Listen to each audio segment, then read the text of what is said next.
udumo kuNkulunkulu kweliphezulu nokuthula emhlabeni kubantu abathokozelwa nguye. Baba uNsibanda okubingelelayo dlalifa izulu. Yithi uJesu Kristu inkosi. Siyambonga-ke siyamdumisa uNkulunkulu wethu kuba siphinde sihlangane namhlanje futhi osukwini lwesibili evikini. Siyambonga kakhulu uNkulunkulu, sijabulile. Impela sonto besisenquthu saphatheka kahle. Ngiyathemba nizitholile iy'nkonzo zenu zishisa. Siyambonga kakhulu uNkulunkulu wethu. Ngokudinwa inkosi-ke kule mpelasonto le ngomgqibelo sobe siseNtabankulu, eNtabankulu e-Eastern Cape. eNtabankulu e-Eastern Cape ngokudinwa inkosi sobe sikhona ngale mpelasonto le. Bese kuthi-ke ngesonto sobe sibuyile sivula ibranch yase-Willowfontein ngokusemthethweni, ibranch yase-Willowfontein ngokusemthethweni. Khona ubaba uZulu, umvangeli uZulu, siyabonga kakhulu. Asihlanganeni khona-ke bangcwele, asihlanganeni khona eNtabankulu, asihlanganeni eNtabankulu. Eastern Cape, nikhona nje Eastern Cape, nikhona nje eMpuma Koloni.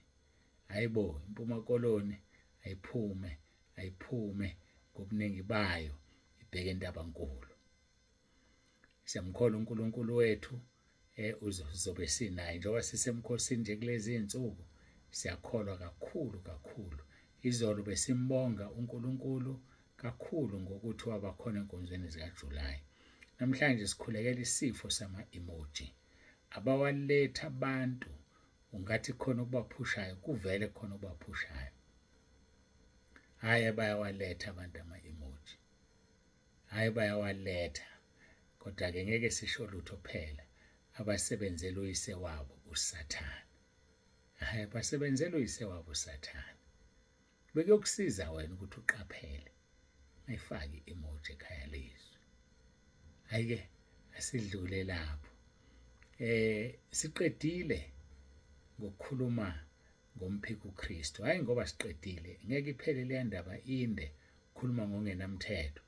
Kodwa-ke sekuthiwe stop, asime la. Njengoba-ke sike sakhuleka kakhulu izwi uJohn chapter 17 verse 20 no-21 ube yisisekelo salezi nkonzo zethu. Sikhuluma ngobunye, sikhulumele ngobunye isikhathi esiningi. Kodwa-ke manje-ke silande esisekelweni salo mkhuleko, sibuyele ekuqaleni-ke walo mkhuleko. Sizophinde sihlangane nabo ubunye endleleni. Kodwa-ke sizoqala John 17 sibheke uverse 1 mhlawumbe noverse 2. Sizoba bhizi nje nalo mkhuleko wenkosi uJesu. Usemqoka lo mkhuleko empilweni zethu ngoba kahle kahle abantu ababekhulekelwa yithina. Mawusibheka isihloko sakhona, inkosi uJesu ayizikhulekela yona, esikhulekela abafundi bayo, esikhulekela nathi esiyophenduka ngokuzwa izwi elishunyelwa ngabafundi bakhe. Ngakho-ke uyasikhulekela. Usemqoka lo mkhuleko, ukukhulekelwa indodana kaNkulunkulu ikukhulekele. Hayi bazalwane, bengubani mina-ke nje, mhlawumbe wena ungcono kuna, ngubani mina engakhulekelwa inkosi uJesu ingikhulekele? Uthando oluyisimanga lolo obengafanele ngidlale ngalo. Khombisa ukuthi ngiyathandwa emazulwini ngoba indodana kaNkulunkulu yangikhulekela. Ngisho nawe uqobo lwakho uyathandwa ezulwini ngoba indodana kaNkulunkulu yakukhulekela. Uyathandwa ezulwini. Yakuzwa lokho?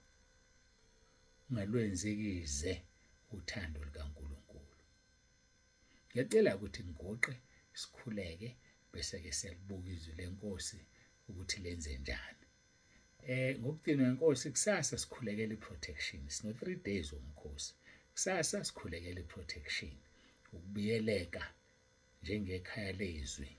Ngangithe-ke ake sikhulekele abanye abantu, uyeke ukuzikhulekela wena. Sifundile kuJobe chapter 42 verse 10 ukuthi uNkulunkulu wambusisa ngesikhathi ekhulekela abanye. angithi uyathanda ukubusiswa wena, awuyeke ukugubhela kwesakho, awuyeke nje ukugombela kwesakhe, ukhulekele omakhelwane bakho, ukhulekele abanye abantu. Ngisho iy'ngane zakho azingeni la, hhayi azingeni la, khulekela iy'ngane zabanye abantu, uzombona uNkulunkulu uzokwenzani kuwe. Once uzikhulekele wena umahluka wukho, usubakhulekele abazana nawe nabathintana nawe, awukho umahluko. Wazikhulekela awukho umahluko. Ake uphume kuwe manje, khulekela abanye abantu, ubone uNkulunkulu enza izwi lakhe, uJob 42:10, ekunika izinto ezidliwe izikhonyana ngenxa yokuthi ukhulekela abanye abantu, akunike ziphindwe kaningi. That is the God we serve. Yena uNkulunkulu esimkhonzayo loyo. So ke masikhulekela iprotection, awukhulekeli wena, ukhulekela omunye umuntu othanda ukumkhulekela. Khulekela omunye umuntu. Mina akanginabo abanye abantu engingabakhulekela, anginabo mina, ngeke ngiyele nale. Mina ngikhulekela ikhaya lezwi, ngikhulekela intaba yendlu kaJehova kuyabonelelwa. Mangikhulekela ikhaya lezwi-ke ngihlanganise wonke umuntu ophilayo, ngoba bonke abantu bahlangene ekhaya lezwi. Mhlawumbe ngiselapho khona abantu abadidekayo, athi umuntu ubaba uNsibande ngicela ungifake ekhaya lezwi, mina ngisentabeni yendlu kaJehova kuyabonelela. Hayibo bazalwane, mawusegroupini awukho entabeni yendlu kaJehova kuyabonelela. I-emblem leya engayifaka yasentabeni ngiyifakela ukuthi ibandla lisheshe laziwe lidume. Ngijabule kabi namhlanje khona lapho ebengivuke ngaya khona siyoduduza nomama noSwane. Masifika khona ayisiduduze siqede, mase siphumile omunye umfundisi ufike sesiphakathi abesephuma-ke axoxe nami, kuseyangibuza ukuthi ngikuliphi ibandla. Ngiyamtshela ukuthi naye ibandla eliselisha mhlawumbe awulazi. Athi hhayi ngangezwa ngalelo bandla. Ngamtshela ngathi awuyazi ngiyajabula, kusho ukuthi seliyaziwa. Ngilapho-ke la ngikhona. I-emblem esisebenzisayo ku-WhatsApp eyasentabeni yendlu kaJehova kuyabonelelwa, ngawe amagama ngiya-advertiser. Asinayo i-emblem yekhaya lezwi, sine-emblem yasentabeni. So-ke ngifuna intabeni yaziwe, njengoba nje abantu more than 7,000 bayalazi ibandla okuthiwa lasentabeni ngoba belibona kwi-emblem. Ngoba phela mase ngishumayela mina, angishumayeli ibandla. Mangishumayela nje angishumayeli ibandla, ngishumayela izwi likaNkulunkulu. Manje-ke ngi-advertise ibandla ngoba ngifisa laziwe. Ibandla intabeni iyona ezala ikhaya lezwi. So-ke wena mawusegroupini, ukuphi? Usekhaya lezwi eliphansi kwentabeni, kodwa kusho ukuthi usentabeni. Abantu basekhaya lezwi abekho entabeni, ngiyafisa sikuzwe lokho. Bese kuba khona kodlulayo athi baba uNsibande sengicela ukweluswa entabeni. Hayi-ke mayeseshilo-ke angikwazi ukunqaba. Mayesethe ufuna ukweluswa entabeni, ngimthumelela umkhuleko wokumamukela entabeni, ngithumela umkhuleko bese duze kwegama lakhe ku-WhatsApp ukuze ngimazi, ngibhale ngithi entabeni. Ngaso sonke isikhathi mangicommunicate naye ngiyazi ukuthi sengikhuluma nomuntu wasentabeni noma ngikhuluma nomuntu wasekhaya lezwi. Umuntu wasekhaya lezwi alikho igama elithi entabeni eduze kwakhe. Kodwa-ke asebedlulile entabeni, uxolo badlule ekhaya lezwi bafuna ukuba basentabeni, sebebhaliwe-ke. Uma ungakaze ungitshele wena ukuthi ususentabeni, alikho igama elithi usentabeni eduze kwegama lakho, ngoba wazi ungitshele. Mangithi awukwazi ungitshela, khona abantu engazi ukuthi basentabeni abasemabhrentshini besekhaya lezwi, kodwa bakaze bangitshele lutho. Hhayi, abakaze bangitshela. So eduze kwamagama abo nje alikho igama elithi entabeni. Hhayi, alikho. Asidluleke lapho. Yazi-ke baningi asebezosho. Cha, angisho ukuthi shonini, nikhumbuze ukuthi ngihlala ngithini. Hlala lapho khona, shine where you are. Angizeli uzowisa amabandla. Mina ngikhuluma ngabantu asebethe bangabasentabeni. Lapho-ke ngikuthumelela umkhuleko number 1, number 2, bese duze kwegama lakho khona ngizokwazi ngoba nibaningi kakhulu. ngikhuluma noSibanibani wasentabeni ke manje, yabo. Hayi ngikhuluma nomuntu wasekhaya lezwi la. Ayike siyambonga uNkulunkulu wethu kakhulu kakhulu. So abantu bangadideki, anginifakile ebandleni bazalwane, awukho ebandleni kodwa usekhaya lezwi la kuhlangene khona amabandla amaningi, la sinabefundisi aba-over 500 noma 600 kumanje, ayikhundla zonke zikhona, odokotela bangaphezu ka-60 bezwi, ama-archbishop, amabhishophi, abefundisi, abaprofeti, abavangeli, zikhona zonke izikhundla ekhaya lezwi. Kodwa ayithi ngibaphethe, no, banamabandla abo, sihlangene ngezwi ekhaya lezwi. Ngithemba kuyacaca manje, sihlangene ngezwi ekhaya lezwi. Angidluleke, sekuze kwashaya u-10 minutes, sibheke ku-11, washaya u-11 minutes. Ngamagama-ke asiqhubeke, bengichaza nje ngoba bakhona bayaqhamuka bekhuluma ngaleyo ndlela, besithi asikulungiseke lokho.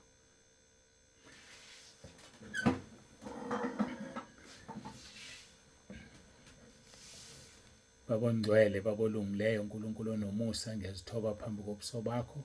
Siyabonga ngalesi sikhathi, siyabonga, ngiyacela ube kanye nathi. Nkosi, ngomoya wakho oyingcwele cacisa umkhuleko wakho, uwena owukhulekayo, singekho. Kodwa namhlanje ufuna siwubhekisise, sibone uthando osithande ngalo nendlela osikhulekele ngayo. Ngiyacela-ke Nkosi, ube phakathi kwethu ngomoya wakho oyingcwele, ubusise kube yilo naloyo olalele njengamanje.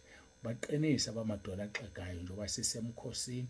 Siyakubonga Nkosi kakhulu ngakho konke osenzele khona. Qalekisa umoya wama-emojis ngegama lenkosi uJesu. Fafaza igazi lakho phezu kwegroup, fafaza igazi lakho yonke indawo. Ngithi umoya wama-emojis awuphume. Ngiyacela Nkosi, ngiyawuqalekisa manje, ngiyawuqalekisa ngegama elinamandla lenkosi yethu uJesu Kristu, ngiwuthumele esihogweni. Masibe igroup engasebenzisi ama-emojis, izandla ezihlangene, iy'thupha, opopaya abahlekayo. Ngiyakhuleka uNkulunkulu wami onomusa, yiba nathi-ke busisa kube lona loyo, khulume ngezwi lakho. Siyabonga uJesu Kristu inkosi. Amen.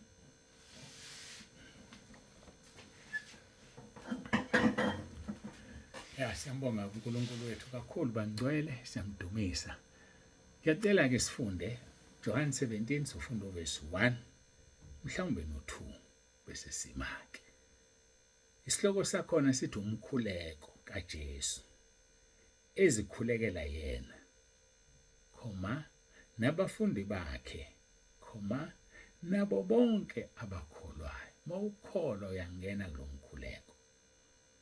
Verse 1, uJesu wakhuluma lokho, wayesephakamisela amehlo akhe ezulwini, wathi, Baba, isikhathi sifikile, khazimulisa indodana yakho, ukuze indodana ikukhazimulise wena. Njengalokhu iphila amandla phezu kwenyama yonke, ukuba bonke oyiphe bona ibaphe ukuphila okuphakade. Masibuyele eqaleni laleli, uthi uJesu wakhuluma lokho, wayesephakamisela amehlo. Ikuphi lokho akukhulumayo? Ikuphi ngempela akukhulumayo?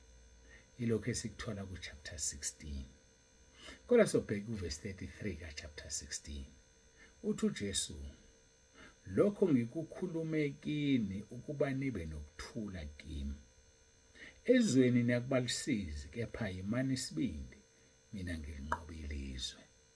Ezweni niyakubalisizi, kepha yimani isibindi, mina ngilinqobile izwe.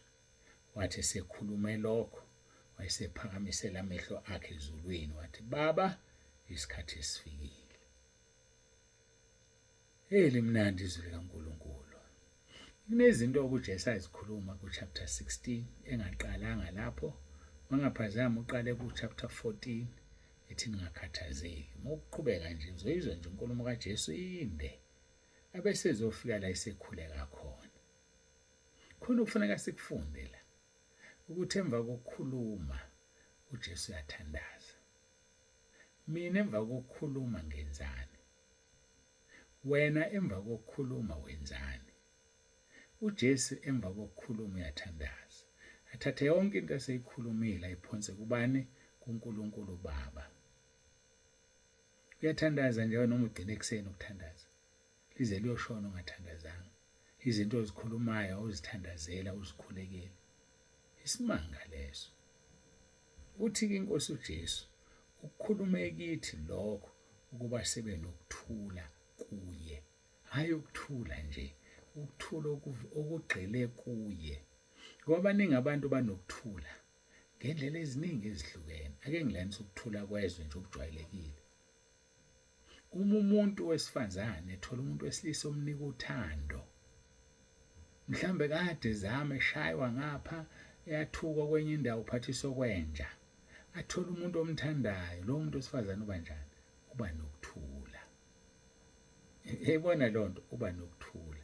Noma wesilisa nezinto eziningi asedlule kizwe, ehlupheka, ehlushwa, ethakathwa, noma ethola umuntu wesifazane oyiphethe kabi, yayibona lonto leyo. Athi angathola umnika uthando, athole ini? Ukuthula. Asikhulumi-ke ngalokho ukuthula. Bengizama ukuchaza ukuthi ukuthula kuyinqwaba kuningi. Abantu abanakho ukuthula ngendlela abaphila ngayo, abanakho ukuthula abantu emshadweni yabo, abanakho ukuthula abantu emsebenzini. Kodwa kunezinto iNkosi uJesu ezikhulumile, izikhulumela ukuthi sibe nokuthula. Kodwa ukuba nokuthula kusho ukungabi nalo usizi. Hayi, angazi noma siyayizwa lonto. Ukuba nokuthula akusho ukungabi nalo usizi. Uthi uJesu verse 33 John 16, lokho ngikukhulume kini ukuba nibe nokuthula kimi. Ezweni niyakubalisizi, kepha imani isibindi mina ngilinqobile izwe. Yebona lento uthi izwakala ngathi iyaphambana, contradiction. Uthi ufuna sibe nokuthula, kodwa futhi sizoba nosizi. Umuntu onosizi unakho yini ukuthula? Yebo, umuntu onosizi unakho ukuthula, uma lokho kuthula enakho eNkosini uJesu. Ngoba kufanele sibe nokuthula eNkosini uJesu. Zithi izinto zenzeka, kodwa ube nepeace enhlizweni yakho yokwazi ukuthi igama lakho lilotshiwe ezulwini. Ube nokuthula bokwazi ukuthi mawudlula emhlabeni ekhaya ezulwini. Uthi hayi, lolu sizo lesikhashana lululana, lusebenzela isilinganiso esikhulu kakhulu senkazimulo ezombulwa kimi. Usho njalo, uzoba nokuthula. Uthi uJesu ukhulume lezi zinto kuba sibe nokuthula kuye, hayi komunye umuntu. Kodwa ngesathi nokuthula kuye, ukuthula kwakhe kuzodoba usizi. Enganaye waba nosizi, enganaye wahlupheka. Izwi lithi sizongena ezulwini ngeyinhlupheko. Ungaphazami Izenzo 22 verse 14, sizongena ezulwini ngeyinhlupheko. Base Roma 8, sakhumbula ivesi lithi uma sizindlalifa kanye naye, sizoba izindlalifa ngoba sihlanganyele ekuhluphekeni kwakhe. So ukuhlupheka, it's part of the menu. Ukuhlupheka ukudla okufanele sikudle, kodwa sizothi sikudla sibe sinokuthula enhlizweni. Yingakho uNkulunkulu engamfuni umuntu ocomplainayo, umuntu okhononayo, ngoba ukukhonona isitha sokuthula. Ukhonona nje kuqeda ipeace. So uJesu ufuna sibe nokuthula, singakhononi. Lapha kuMark chapter 10 uthi uma umuntu engawamukeli umbuso wezulu njengomntwana angeke angene kuwo. Umntwana unokuthula ngaso sonke isikhathi. Umntwana unepeace. Umntwana uyahleka, angahleke esengozini, angahleke egonwe umuntu ozomntshontsha, ngoba umntwana uyahleka, umntwana unokuthula. Yilokho okushoyo, masibe nokuthula izinto zizimbi, sibe nokuthula sishonelwe, sibe nokuthula silinyalelwe, sibe nokuthula singasebenzi, sibe nokuthula sigula, sibe nokuthula nanoma phansi kwasiphi isimo. Yiba nokuthula kuJesu, hayi komunye umuntu. Lokho ngikukhulume kini kuba nibe nokuthula kimi. Ezweni niyokubalisizi, kepha imani isibindi mina ngilinqobile izwe. isibindi esinazi sokuthi uJesu njani walinqoba izwe. So uma inkosi uJesu yalinqoba izwe, sikhathazwa yini pho? Khona le ndaba engengixoxa iyavuka noma isikhathi sesinje, ukuthi khona indoda eyayifika imabokonya emsebenzini, kubonakala ukuthi kade ishaywa. Bayibuze ithi ayiwile, ithi ayingiwile, ngashayeka la, ngashayeka. Hayi bo, siyabona kona kuwa lokhu, ibhakela lezi ushayiwe wena. Ubushawo bani? Ayindoda ingasho. Kudlula isinde phathaphatha ibuye ishayiwe. Angenanga umngani wayo waze wayibiza eceleni, umngani wami ongitshela, kanti yini inkinga onayo ekhaya? Athi lona, yazi umfazi uyangishaya, ngishaya umfazi ngendlela enzima kabi. So nje ungibona ngifika mangifike ngilimele, uzothi ngishaya unkosikazi wami. Hayi, ngizokunqobela mina unkosikazi wakho. Bakha iplan, bahamba bahlala bazindela wazomnyama wahlalela. Mawungena nje wena endlini ufike ususa uchuku. Mawuqeda ukususa uchuku, uzothi mayethi uzokushaya, uficishe ikhandlela bese uyaphuma kuzongena mina, ngizomshaya mina. Ngimshaye, uzobona-ke wena. Hayi, bavumelana ukuthi maqala ukuhwalala nje kusekukhanyiswa, angene lo, afika acishe ikhandlela kudelele. Ithi inkosikazi, hawu sengikhohliwe, ungazi kanti usephumile emnyango, kumnyama nasemnyango. Kungene lo, ayiqobe inkosikazi ngemvubu, ayishaye inkosikazi ngemvubu. Angazi uma ngizwa mdaka baba. Izincengele ithi ngiyaxolisa, imthophe, ithi ithophe indoda yayo. Ithi ngiyaxolisa, ngeke ngiphinde, iphume le ndoda ifike inikelwe imvubu. Angene lo bese yakhanyisa. Meqeda ukukhanyisa, amthi sika unkosikazi agoqana, axolisa. Athi ngizokuphinda, amthi sika agoqana unkosikazi axolisa. Wadina lapho unkosikazi ukumshaya. But what is the moral of the story? Indaba ithi uJesu wasinqobela uSathane eKalvari.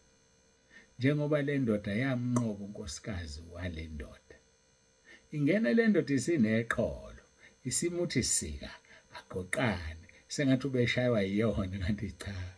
Nathi-ke sisegunyeni lokumuthi sika uSathane agoqane, ngoba inkosi uJesu ilinqobile izwe. Hawe madoda, asiphinde uverse 33, John chapter 16. Lapho lokho ngikukhulume kini ukuba nibe nokuthula kimi. Ezweni niyakuba lisizi, kepha imani isibindi, mina ngilinqobile izwe. Bafowethu, asimeni isibindi, uSathane unqotshiwe. Masimeni isibindi, uSathane uhluliwe. Sikhonza inkosi eyamnqoba eGolgotha. Sikhonza inkosi owagobhoza igazi ngenxa yethu. Unqobile isono, unqobile uSathane. So asingamnaki, uyabhonga njengebhuku eselibhongayo, kodwa unqotshiwe. Kodwa ubusukhohlwe, sizoba lisizi. Kodwa masime isibindi ngoba uSathane unqotshiwe. Masime isibindi ngoba uJesu unqobile izwe. Wakhuluma lawo mazwi-ke, wayesephakamisela amehlo akhe ezulwini, wathi, Baba, isikhathi sifikile. Khazimulisa indodana yakho ukuze indodana ikukhazimulise wena. Njengalokhu iphila amandla phezu kwenyama yonke, ukuba bonke oyiphe bona ibaphe ukuphila okuphakade. Asigcine la. Ngiyakholwa ngokugcinwa inkosi sobe sesihlala phezu kwakhe kuJohane 17. Bengimendlalela nje ukuthi sizwe kuma kuthiwa uJesu wakhuluma lokho, wayesephakamisa amehlo. Kanti wathini? Ake nginike homework. Awufunda uChapter 16 wena lapha ekhaya, wonke umfunde nje. Khona uzoyi-understanda kahle lento ukuthi siqhamukaphi noJesu. Emva kokube sekhulumile, wayesephakamisa amehlo akhe ezulwini, wayesethandaza. Masiguqe sibonge inkonzo kuNkulunkulu wethu.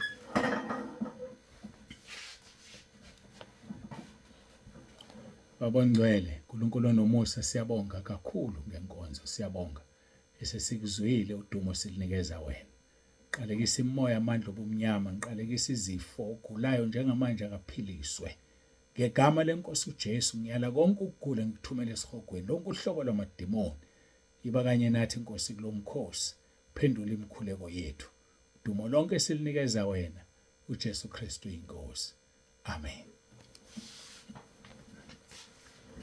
Siyabonga uNkulunkulu kakhulu sesifikile emaphethelweni enkonzo. Babuzebande uvalelisayo. Uthi uJesu Kristu inkosi.